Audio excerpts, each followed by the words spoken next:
Hi, and welcome back. So as you can see, Roger is with me today, and we wanted to finish our trip to Ohio and to have a chance to talk with you guys.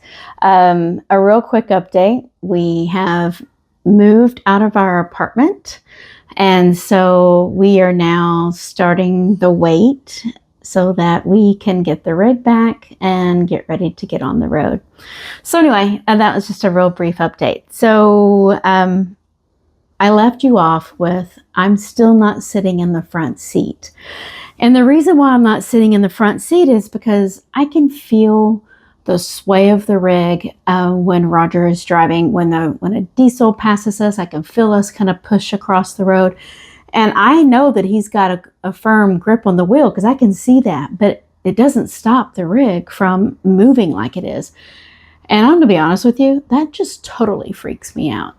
So I wanted to kind of bring Roger in so he can talk about that because, I haven't driven it except for in a high school parking lot, which was a really big deal. That's when I drove my first car. Is I drove around a high school parking lot and pretended like, the parking lot was a road and parked in between the lines. And so I did all of that this time.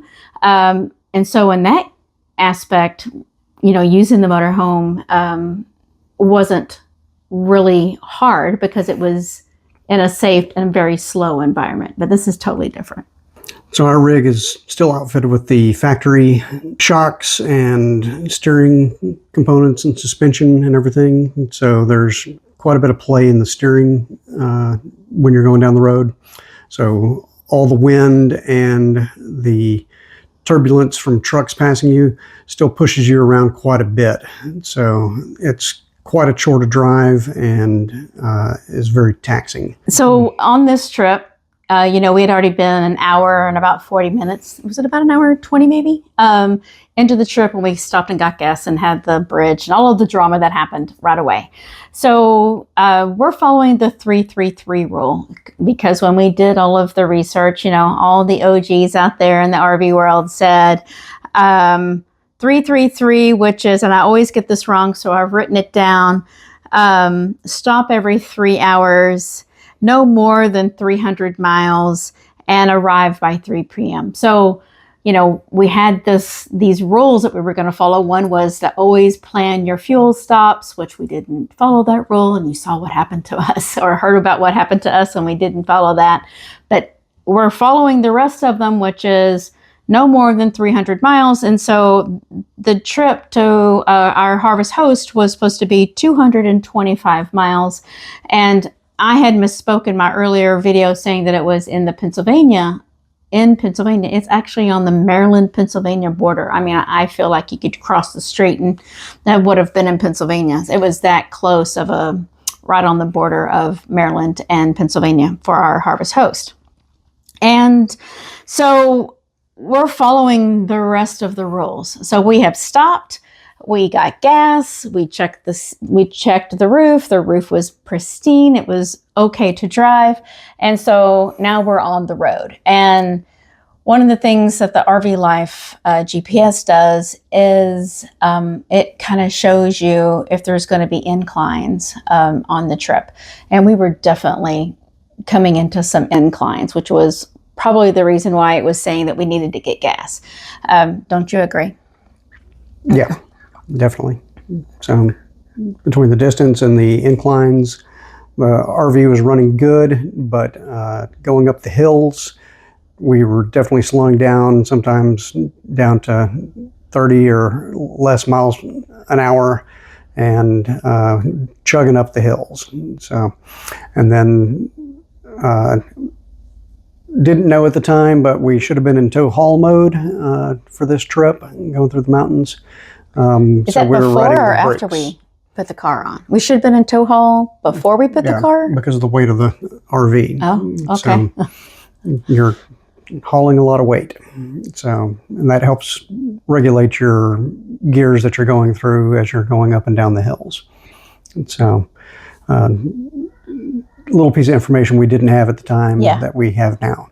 Yeah. So we're still learning, still getting smarter as we go along.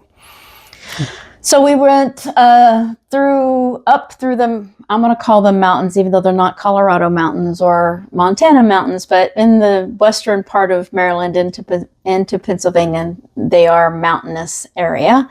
So we had gone through a series of mountains and then had come to one stretch that there was a bridge that we were crossing over, and it says gusty area ahead. And I was like, oh my God, we're like a sail already, because you can feel the wind just blowing. And I could see you up there. So you can feel it when the wind's blowing, you're tilting with the wind, and then when the wind stops, you're tilting the other way, and that's pushing you and back and forth across the road. And that was a lot of play in the steering. So, and it wasn't like we were told that we were going to be in high wind, right? Because if you're in high wind in an RV or motorhome that's in our size, you would absolutely just pull it over and wait it out. But that's not what it was. It was just this area where in between the two mountains, there was a valley, and that valley had windmills in it that the state was using, to collect energy, and it was very gusty. So as soon as we came out of that mountain and opened up into that space, I could feel us move with the wind. It was, again, another reason for me to be in the back. Coincidentally, a few weeks after this trip, I'd seen on the news where Ohio had shut down their Ohio Turnpike statewide from one side of the state to the other due to high winds for any vehicles, any high profile vehicles, which their definition of high profile was anything over, I believe it was 7 foot tall. So at 13 feet, that would have definitely applied to us. And that shutdown was in effect for almost 12 hours. Wow. Due to high winds. Well, at least we weren't on the road that day, but it was definitely something to see on the news whenever you've already been down that area. So we made it to our harvest host. Our harvest host was as soon as we came out of the mountain pass, and so we stopped at the Loves, and we were leaving the Loves, and I had checked the harvest host website or the app website, and the harvest host folks had left a message for anybody who was coming in to please use this opposite direction and not the direction that the GPS automatically defaults to. So we looked real quick. The GPS had defaulted to this way that they were like, this is not a good way to go. Don't go that direction. But in the meantime, we were already 3 miles down this road that the GPS was leading us down when she found out that we weren't supposed to be going that direction. And so we had to get to an intersection that was large enough for us to turn around in. And we turned around, started following the directions that the Harvest Host listing gave for us, and went back the way we came. So backtracked a good 5 miles back to the interstate, went up to the next exit, exited there. And so we come off the exit and we're coming around the bend, and we just, I don't know what it is about coming around the bend, but it's never good. So we come off the exit, we come around the bend, and we come to a street light. So we stop real quick, and it's a T, right? So you have to choose if you're going to go left or if you're going to go right. So the GPS says to go right. We take a right, and it goes down a little bit. It's like 2.5 lanes, right? It's got one lane this way, one on the other side, and there's a turn lane in the center there. And so we're going down, and then it starts getting smaller. And I mean, look, we have already had our small, and we have already had our drama for the day. And to be honest with you, we are still reeling. At least I was just so very hypersensitive to anything else that could go wrong. And I really wasn't trusting my instincts for this trip because I had done all the things I thought that I needed to. And so, when you're learning something new, your instincts may not be as honed in as you would like for them to be. So we're going down this road, and it starts getting smaller. And the app said for the Harvest Host notes to go this direction. And then as we go along, there's only 2 lanes. It's as small as the road was whenever we turned after getting gas in that small town in Maryland. And I was getting very panicky. And I just told Roger, hold on just a second. And as soon as I said that, On the left-hand side of the road is now a cemetery because we're in the middle of nowhere. And on the other side of the road is someone's construction company. And then it's just a very small lane. So Roger backs up and I'm like, what we're going to do, what we didn't do before, is we're going to look at the street and we're going to use the Google Map satellite. And I'm going to go up the street like a car and see if I can see what it is. And just as he was starting to back up and get us situated, we saw a sign that was kind of buried behind some bushes that said no through trucks. Now, that means that if someone was driving a semi, that there is no through truck allowed on that road, meaning that the road is too small, that it is unsafe, and that it is not in the best interest of the driver and the people that other people driving on the road should they go forward. And so for me, that's a showstopper. And so we back up and we get back on the freeway and we're like, okay, we're going to go the direction that the RV Life GPS is telling us.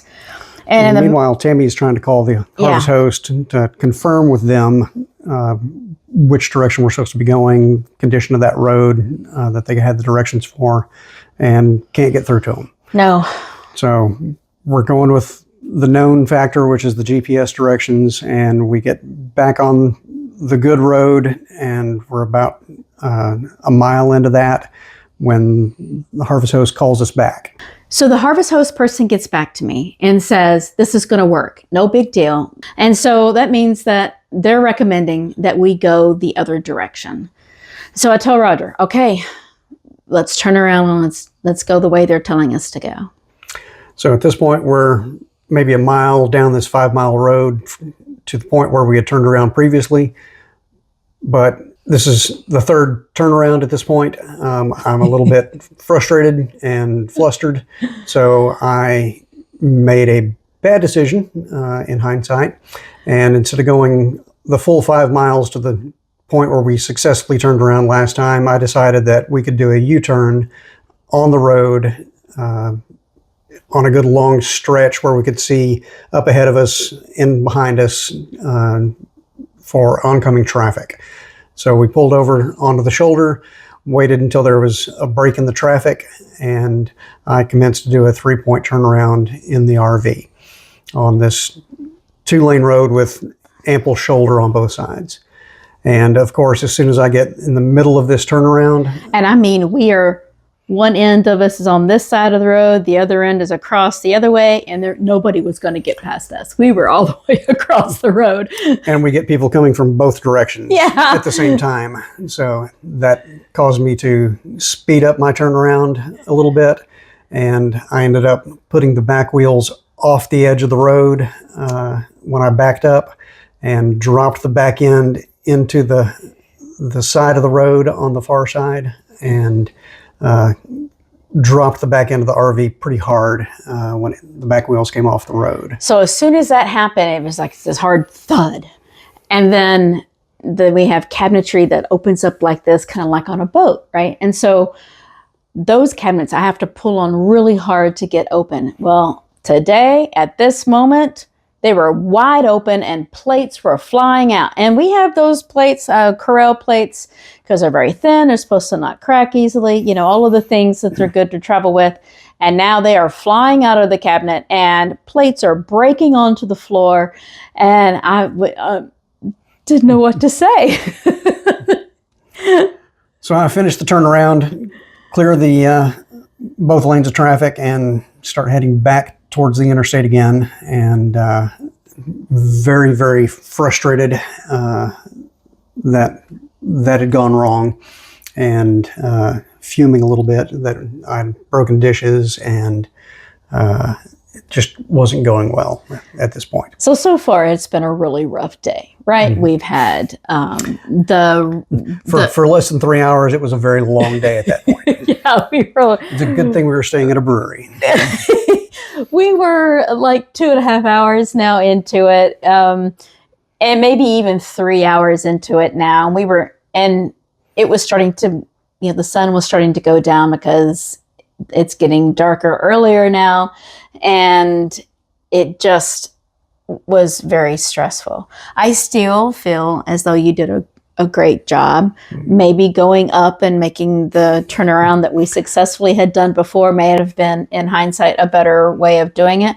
But it is what it is at the moment, right? And so when you're doing this, people always say, is it hard on your relationship to do these kinds of things? And I don't think that it is, at least not for me, and I hope not for you. I'm speaking for myself. When you're doing something that's brand new, mistakes are going to happen. You're going to make judgment calls. I made one about the gas station stop, right? He stuck right beside me the whole time. He decided he wanted to do this. I'm right there with him. I'm riding the same ride he is, and together we're going to figure it out.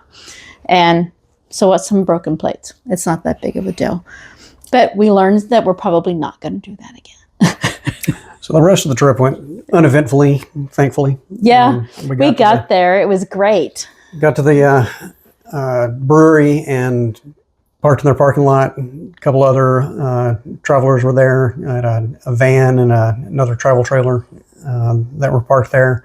And we got settled in and went down to have some drinks and some food at the brewery. The brewery is called 1812 Brewery. It's great. You had a Czech beer. Czech Pilsner. Which we hadn't had since we were in Prague, and it was very good. Very, very well done Czech beer. They had talked about how the person had visited and studied brewing in the Czech Republic. So any chance you're in Western Maryland and on the border of Pennsylvania and Maryland, do stop. It's 1812 Brewery. It was really great. The grounds are beautiful. We got to see the sun go down that day, and it was across a meadow, and then there were some mountains in the background, and it was a beautiful stop and something that we really enjoyed. And so thanks for hosting. Coming in, that is very heart-stoppingly small. It travels along a nice little bubbling brook, and so it's a nice drive if you aren't too worried about other cars or trucks coming towards you. And there wasn't any traffic. We managed to get there all the way through, and there was no traffic at all. Now, the next morning I did time our departure to try to avoid school buses because I didn't want to have any kind of head-on traffic as we were going back out that road the way we came in. Yeah, so that was a good choice. Consideration that I deliberately put into place. Yeah. So as you mentioned, morning came, and let me tell you, we had not boondocked in the cold. We only had boondocked one other time, and it was, late fall, so it was not bad in Virginia when we had done it. So here we are in Western Maryland, the border of Pennsylvania, and we stayed the night at the brewery, 1812 Brewery, and somewhat higher elevation. So. Was cold, let me just tell you. And so we went to bed that night. And we have the solar that came with the rig. As you know, the rig is new to us, but not brand new. And we had not really experienced boondocking in the cold before. So we ended up needing to turn our generator on really early in the morning. And we know that there are rules about, turning it on when everyone should be awake, etc. There was no way. We couldn't wait. It was so cold in the rig that morning. We ended up firing up the generator. We waited until after 7 o'clock, gave everybody a chance to sleep in a little bit, but we needed to fire it up to, get the batteries charged again and get some heat going in the rig because it was getting a little bit cold. And so fired up the generator, got Charlotte ready to take her out for a walk, and so I'm going to wash up a few things and make tea. I'm going to make some coffee for myself and some tea for Roger. And I'm turning on the faucet and it starts, but then there's no pressure. And I can't figure out why. Just walked outside with Charlotte at that point and heard water running and like a large amount of water gushing out onto the ground at the back end of the RV, and was a little puzzled by that, and looked back there, and there was a waterfall coming out of the back end of the RV on the passenger side. On the side where the water is. So, the freshwater tank is back there, and we're boondocking a lot on this trip. And so we're hauling some water. So I yelled back at Tammy to turn the water pump off, and then run to that compartment to try to open it. But guess what? We're boondocking, so the compartment's locked. So then I have to yell back at her to grab the keys and throw them to me so I can get into the compartment. And I swear to you, we look like the Three Stooges. Absolutely, Three Stooges. It was, what do you mean the keys? I don't know how to turn off the pump because you hadn't shown me how to do that yet, but I know it's on the screen. So I'm pushing buttons, and then I'm like, I got to get keys, and I'm running around looking for that. So we got to have a place to hang keys, so we always know where the keys are. I now know how to do the pump, but all I know is that water is gushing out of the rig, and we don't have another fresh water source because we had loaded up at the campground before we left on the trip. And we loaded up enough to be able to get us to our final destination in Ohio, because we're going to be boondocking 2 times. This one, Harvest Host, and then the next one that is closer to Dayton, Ohio. So we have enough water to cover that, and then we would have gotten more water. So water is gushing out. I find the keys, and I stick my head out the door, toss the keys to Roger. He pulls out the keys, and how quickly you did that, because they all look the same to me.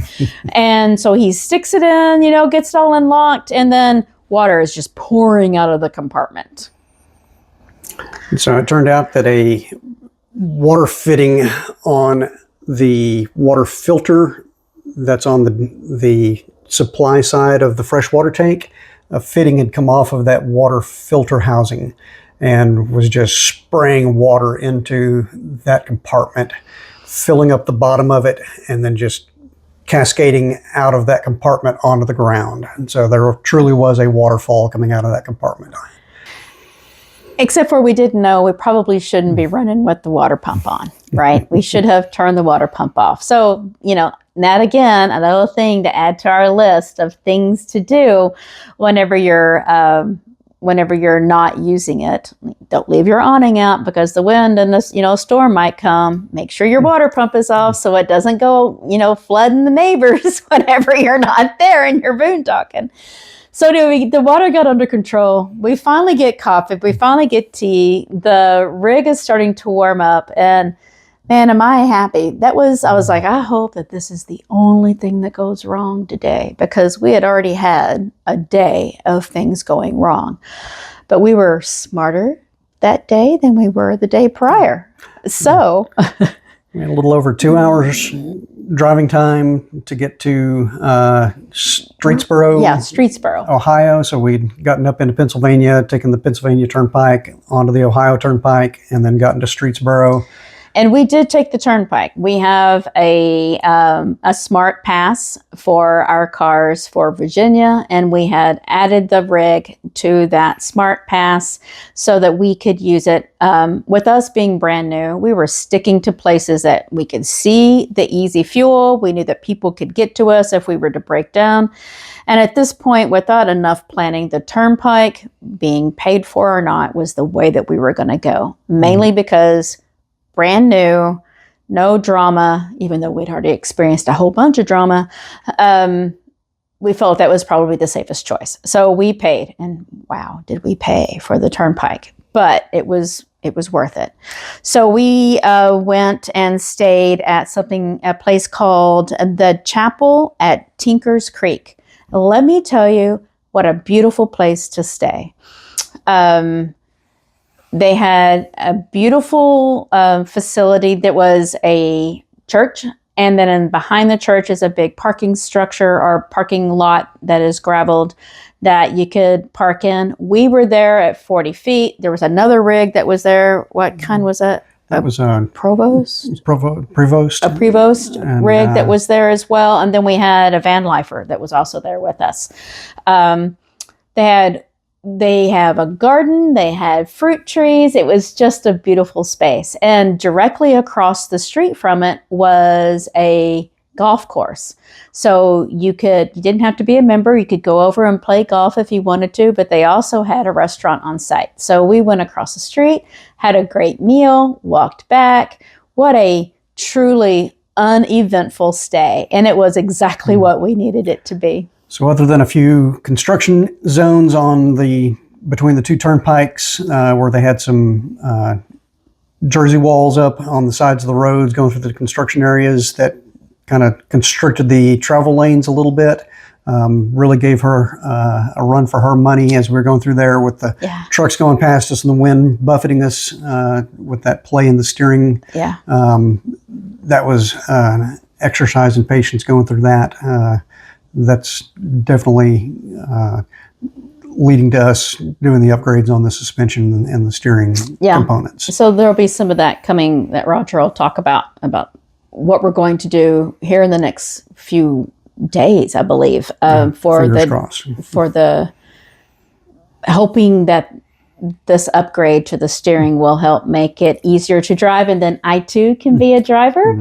But until then, I am not going to get behind the wheel except for in high school parking lots. And so, if whatever we have a destination for a high school parking lot, I'm your girl. So we stayed at the Harvest Host, like I said again, the chapel at Tinkers Creek. It was a great place to stay, and it was just a great night stay and very convenient for us. And so the next day, we are now going to be driving to Hudson, Ohio, to meet the family who sold us the Fiat. And what a great couple. They made sure that we understood how to hook up Hudson to the rig, how to use the braking system, made sure that, when we drove off, had us come back to make sure that everything was working well. I truly felt the kindness of the community whenever we had a chance to meet them. And so while I will refrain from saying their names, they are followers. So thank you from our heart for helping us the way that you did. It truly made me feel safe now that we're adding some footage to the rig. So without you guys, I don't think that we really would have been as confident on our drive home and as safe without you. Sold us the complete package from the hitch to the tow bar to the braking package. The car was already set up with the base plate. It was a complete plug and play. We just hooked up and drove away with it. So I can't thank them enough. And the preparation, everything was well documented. They even gave us a notepad to take notes on as we were getting the download from him on how to hook everything up. And it was just well put together turnover from them. Yes. It was a great experience. It's a great experience, and their kindness is hopefully something that we can pay forward at any time that we're able to. So we picked up Hudson and got it hooked up to the back of the rig, and off we went to go see my friend who lives outside of Youngstown, Ohio. And so we stayed in a place called the Chaparral Family Campground. They had some regular folks who are always there, some long timers, and then they have some sites set aside for people who are drop-ins like us.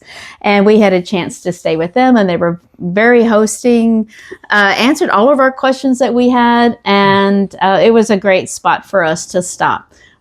And we got there, pulled in, Charlotte got out, there was a playground right behind us, and so she was able to be outside and walk around, and we were right off of a pond. I mean, it was really nice. And then I started setting up camp, right, because we were going to be there that night and then run into town to see my friend.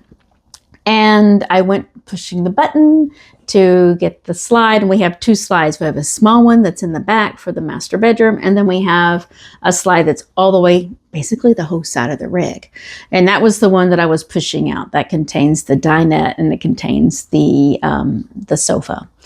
And whenever I was pushing it out, only one side would go. The other side kind of stayed, and it wasn't even. And so I pulled it back in, I pushed it back out again. Roger was outside hooking up, the gray tanks and the black tank and getting everything all all squared away with that, and I couldn't get the slides to go out. So then he comes in and he's like, well, let's pull it all back in. So we pull everything back in, and he's going to help push the side that is not moving as well to see if that would help align it. See if the gears were jammed or something like that. And it just wasn't working. And so I made the decision that I did not want to get stuck in Ohio with a slide that wouldn't go in. And we had mentioned to the dealer that, to the service department, that we had heard that the motors seemed like it was struggling. Yeah, it was like it was struggling to push the slide out, and we had hoped to get it in soon with them. And they had told us that we would be able to manually pull it back in, but we still hadn't figured out how to do that just yet. And so in our rig, we can still do everything we need to do if the slides are not out. So we just stayed without the slides out. The other thing that was odd that happened on the trip once we got settled was we filled up the tank did we fill it at Love's, or did we fill it up at the campground? You fill the water at the campground there. Okay, that's what I thought. We had empty black tanks at Love's. So we had filled up at the campground, and we filter our water before it comes into the rig. And we had given some water to Charlotte, and I hadn't had coffee yet because we had gotten there in the afternoon, but Charlotte had been drinking water the whole time. And so we hadn't had a chance to actually drink the water. And Charlotte became ill. She threw up. We weren't sure what was going on. And we filter the water a couple of times. It's filtered from inline filter coming off the thank you the spigot between the water supply and the rig, and then we also have a water pitcher that we filter coming out of the tap. Well, we also had that other filter that was attached. Well, that went water bad. coming out of the tank. Okay, so two different systems. So we have water filters, and then I also filter it inside the rig in a water pitcher. And so with her becoming ill on that trip, it really just kind of sends home to us that we need to look at our water system, and we need to really make sure that there is a good filter in place. So we ended up giving her some medicine to help settle her stomach, and drinking only bottled water. And that got us through. We're just not sure exactly why she became ill, but I'm assuming it was because of some water, because that's really all she had. Change in the water. Yeah. Not necessarily quality, but the type of water that she was drinking. Maybe she's an Evian girl. So definitely going to up our water filtering game and take it up several levels, and also got the equipment needed to sanitize both our freshwater system and the freshwater tank. So two needed steps to make sure that our water quality is top notch. Yep. So we ended up staying just outside of Youngstown for a couple of days, and it was beautiful. And let me tell you, both of us are Texans, and we know what it's like to be from a proud state. And Ohio is a proud state, just like it is in Texas. Mm-hmm. Everyone has got an Ohio flag. If you are not an Ohio State University follower, then you must be a Browns fan. So either way, Ohio, thank you so very much for hosting us. And we really, really appreciated how kind you were. Everyone was just very kind and welcoming us, even though we had Virginia plates. And it was a great trip. Don't you think? Absolutely. Ohio was I was great. very surprised by how enjoyable that area was. Yeah, it was our first time to go to Ohio. So, which is hard to say because, we've been all around the world and many, many states, but all of our states are associated with the Navy. So they're always near the water. Crossing coast to coast. So. Yeah. Yep. Okay. So we have finished our trip with my girlfriend and packing up and getting ready to go. We get the rig out, we get the car hooked up, and I'm going to say I'm pretty darn proud that we have figured out how to hook the car up. There's, this braking system and all of that stuff, and we were trying to get all of that written to our brain, and we had done a really good job. I think I'm gonna pat ourselves on the back on that one, because it wasn't an easy process to learn, and you have to be very specific every single time you do it, or your brakes won't come on, or it won't brake correctly. So it's a lot of extra steps added to the checklist for leaving camp, and just a lot more stress. Yeah, just a little bit more. And we're definitely going to have to update our checklist, because we haven't been out on the road for a while right now. So anyway, here we go. So we're back on the road. We're leaving Ohio, and we're headed to our next harvest host. And so we have a harvest host that's going to be located in Pennsylvania, and it's called the Sewing Quilt Shop. And it was a great stop. We managed to get from Ohio all the way to this location in Pennsylvania with no issues. And it was almost like we were kind of used to the rhythm of the road at this point, which was, new to us. And we got gas as we expected. We knew what gas station we were going to stop at. I mean, everything was working just like it should have on day one, but on the way home. So 4 days into it. So these old dogs, new tricks, and we were on our way home. So we stop at the quilt shop. Very cool place. So I am a quilter, and I wanted to do something a little bit different than a brewery. And this was a great stop, and they had a lot of space for big rigs like ours to be able to come and stay. And then you could go in and shop the quilt shop. And so we're plan on making curtains for the rig, and I wanted to stop and get a chance to look through what they may have to offer. Also, talk to fellow quilters. And to be honest with you, I wish that we could have had a chance to stay longer, because they were getting ready to have a class, and I would have loved to have had a chance to sit with other quilters and just, had a chance to fellowship and talk with other people about a hobby that I absolutely love doing, but it's not very easy to do in an RV. But it would have been a great space to sit and get to meet some other people. But the quilt shop is great if you have a chance and you're in, I didn't write down. I will add it to the video, and the name will be down below, where we stopped for the quilt shop at the location in Pennsylvania.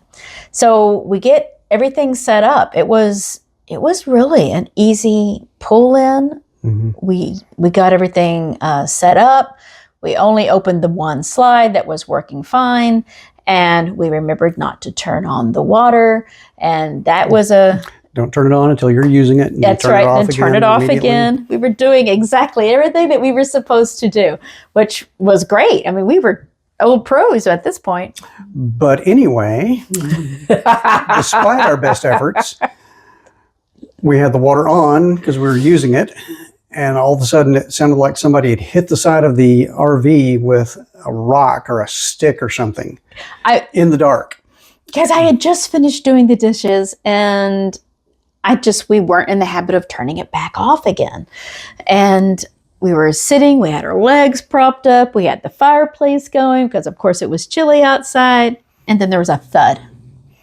And so I jump up, look out the windows, don't see anything. And then I pop out the door, flip the lights on outside, and Niagara Falls. Again, hear the water rushing and water gushing out the side of the rig, out the back, and turn the pump off again.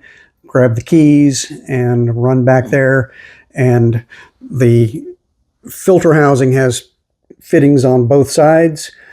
First side was this one, and this time it was the fitting on the other side of the filter housing. And so we lost, during this trip, the fittings on either side of the filter housing. It popped off. And this one, the thud that we heard was the fitting popping off and physically hitting the hose, hitting the compartment door. and felt like somebody hit the side of the RV. We physically felt it. Yeah. And scared the living bejesus out of us. And so it wasn't too heartbroken that we were losing this water, because it was the water that we had gotten from the campground, but we still needed water, right, to be able to flush the toilets and do all the things. And so as quickly as possible, we were fixing the leak again. So each time you're losing tens of gallons of water out of a 85 gallon tank, which we didn't have completely full, so you've got a limited amount of water and you're losing a significant quantity of it every time you're popping a fitting off like this unexpectedly. So significant problem has to get fixed. So that gets fixed. We go to bed that night, and it wasn't too cold. I mean, we had worked out, extra blankets and all of that after the first night at the Harvest Host earlier in our trip. And so we had figured out how to allow it to be a little bit cooler in the evening while we were sleeping and not waiting on the electricity to be running. Also, this is where you figured out the refrigerator situation. Also, so you've got a set amount of battery power, and when you're boondocking like that, you've got lights on for a certain amount of time, you've got the refrigerator running, and you've got the fan going on the gas furnace to keep the rig warm. So that's all using that limited amount of battery power. So when you go to bed, your lights are off, so that conserves a little bit of the battery power. But you've still got the refrigerator and the fan going anytime the furnace is going. So to conserve some of that battery power, I got online and figured out how to turn off the refrigerator, so then it's just like a big ice chest, a cooler, and then it's not drawing any power off the batteries overnight. And so as long as you're not opening it, you're not losing any of the cold air out of it, and it's still doing its job. It's just not running the compressor and not using any extra electricity off the batteries. So that was a game changer for us on battery usage, and allowed the batteries to go further on the heating side during those cold nights. So this is what we had learned. If we turn off the refrigerator and then you go around and you see anything that's got a light on it, turn that off, right? Or unplug it. So that way we could conserve our batteries. It managed where we could have the heater kick on during the night. And let me tell you, that heater is no joke. Very thorough. It was. We were kicking the blankets off there for a little bit. So we definitely have got to work out finding the perfect weather so we don't need to run the heater or the air conditioning, but that'll be a game for another day. So the night went well. We got up the next morning, had water, made coffee, did all the things, and we had unhooked Hudson. No, we did. We did. We had unhooked Hudson that night. And so we had gone out and were getting ready to do our shutdown procedures in order to get on the road again. And I had gone out, hooked Hudson up. We had done the brake checks, and we needed Roger to roll up a little bit so that we could make sure that we had a good hitch, right? That we were hooked up correctly. But while we were hooking up the car, a gentleman that lived across the street from this area that we were parked in also had an RV. He had come across to the fence and was talking to us. We spent probably 30 to 40 minutes standing out in the cold talking to him. Fellow veteran, great conversation. Had a good time talking to him. Yeah. But interrupted our process.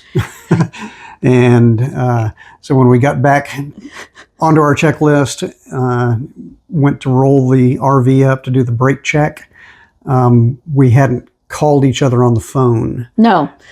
And so what we were doing commonly was we'd be on the phone with each other, and I would say, okay, brake left, brake right, blinkers, all of the things. And so because we hadn't called one another and I had left my phone inside the rig, Roger left the door open. And so when the door is open, the stairs for the rig automatically come out. So he had let the door open and he had opened up the window on his driver's side, and it was beautiful out that day.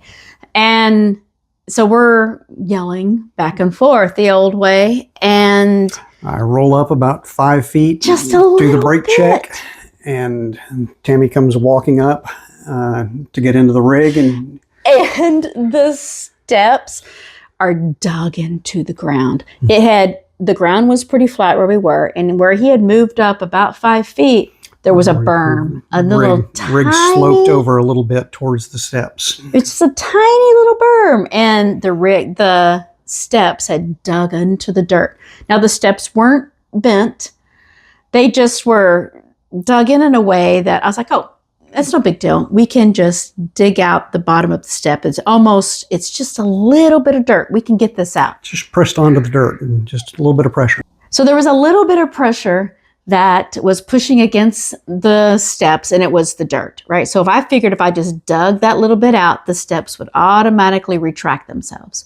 And Roger was like, "No, we'll just back up." And I was like, "Okay." And then at the same time, I go to put it in reverse to back up. And I was like, "No, we both were like, "No, you can't back up while you're towing a vehicle." I remember one rule they told us.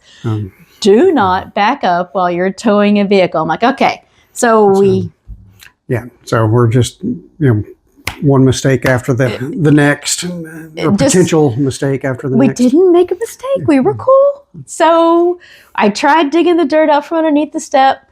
It wasn't enough. So we went back, unhooked Hudson. Roger backed the rig up. It was just enough to unwedge the steps. We closed the steps, closed the door. I hooked Hudson back up. We called one another on the phone. We did our brake check.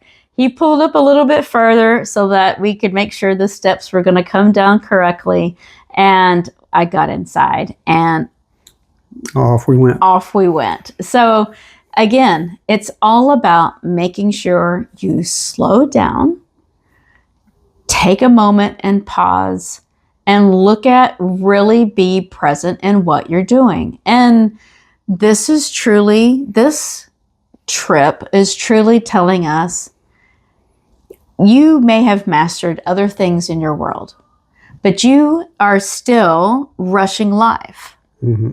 And we did. We were like making up, we have to be somewhere by this time. We have to. You don't. And it's okay. You can go slower. And slower is good. Because slow means that you're going to do it correctly.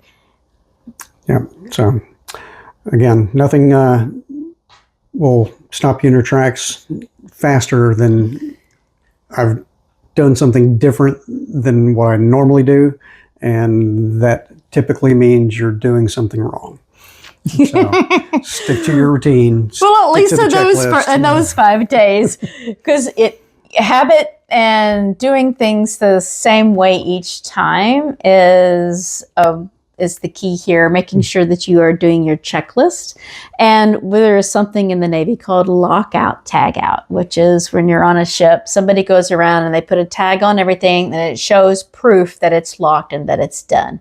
And so this is what we have instituted for us, is a lockout, tagout system to make sure that when we get somewhere, we have done the same things. And when it's time to pull chocks and roll down the road, we go back through and do that again, and to make sure and check behind one another. And I would prefer if you did check behind me, because I am not perfect. And I fully need someone to make sure that I am thinking everything through. And I think you want the same thing for me. Two heads are better than one. So. Agreed. So that was our trip to Ohio. We experienced a number of things, and we absolutely learned something about ourselves. We learned about the community. We learned about those who are wanting to be host to people from our community and how kind and generous they are. And I'm very excited about getting a chance to do this full time with this guy. It was a great trip, great challenges that we encountered. We learned a lot and met a lot of great people along the way. Yeah. And shout out to Bill, who is at the Sewing Quilting Box there in Pennsylvania. Thank you so very much, Bill, which is the gentleman that we were talking with, fellow veteran.